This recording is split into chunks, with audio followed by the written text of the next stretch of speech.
I heard that ByteDance has connection with the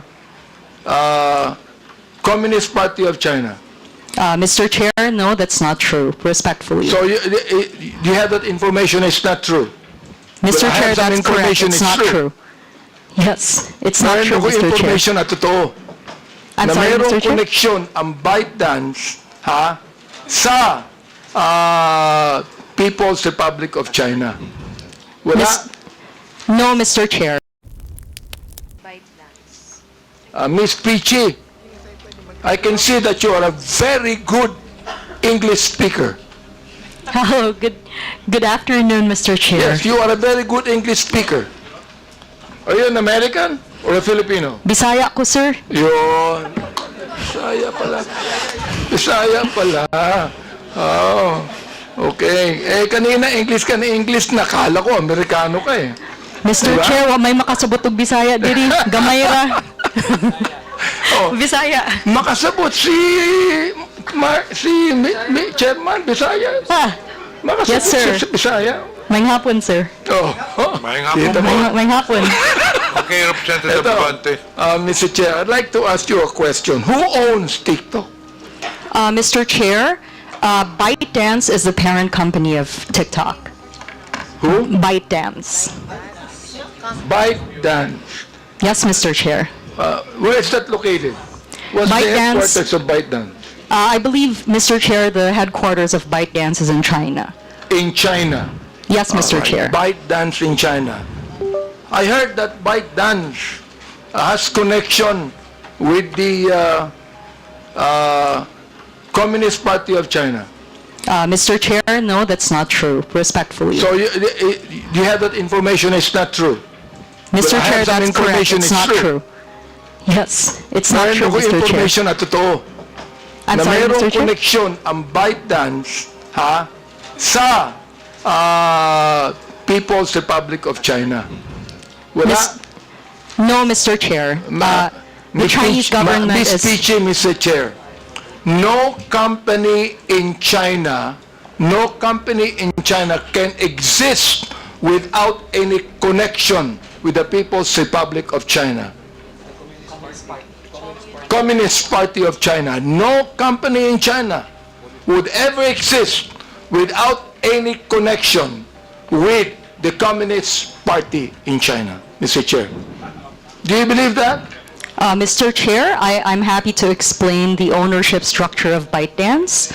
60% of ByteDance is owned by global investors, including General Atlantic, Susquehanna, and also SoftBank.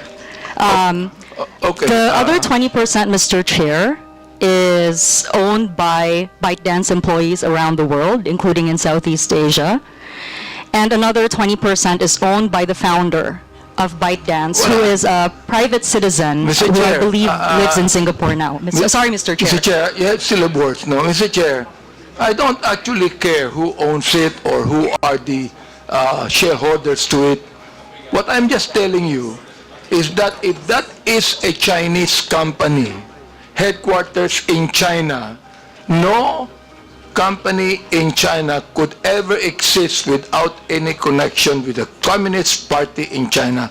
That is what I'm saying, and I'm not asking a question to you. Now, let me ask you a question now. Who is the Filipino counterpart that owns TikTok? Mr. Chair, there's no Filipino counterpart. No Filipino counterpart. Therefore, Mr. Chair. it is totally a foreign company.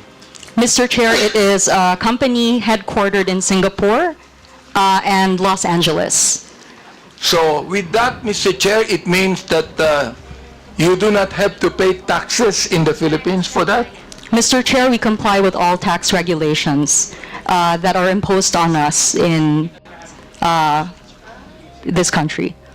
It means that the BIR has imposed some tax liability on you? Mr. Chair, we have the digital services tax, which will be an implementation, I think, within the year. I'm not quite sure, but we have the digital services tax. Can Mr. you give Chair. us a document stating that fact? Mr. Chair? Mr. Chair, we're happy to discuss this and provide more information. Mr. Chair, I'd like to make a motion that Ms. Peachy submit to us documentation on the payment of taxes of TikTok. Any second? Second, Mr. Chair. There's a motion. Motion is approved. Ms. Peachy, Mr. Chair, do TikTok allow gutter language?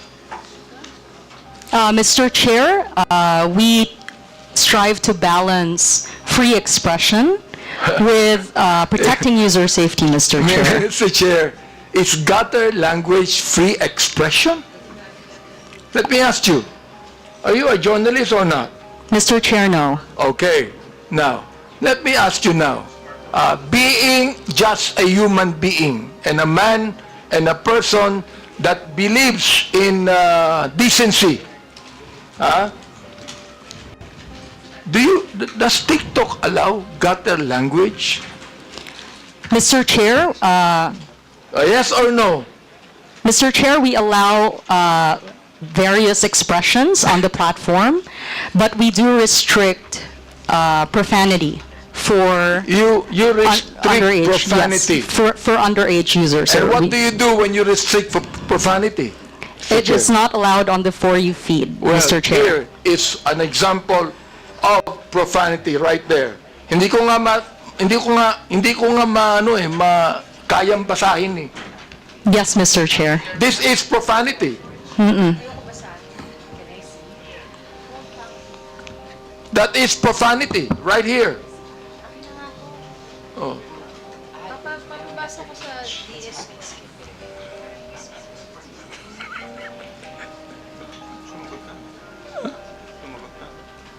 Di ba?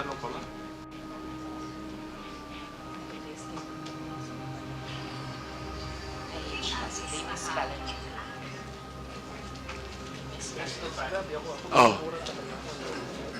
So you said that you do not allow, you restrict profanity, Mr. Chair. And this is profanity right there.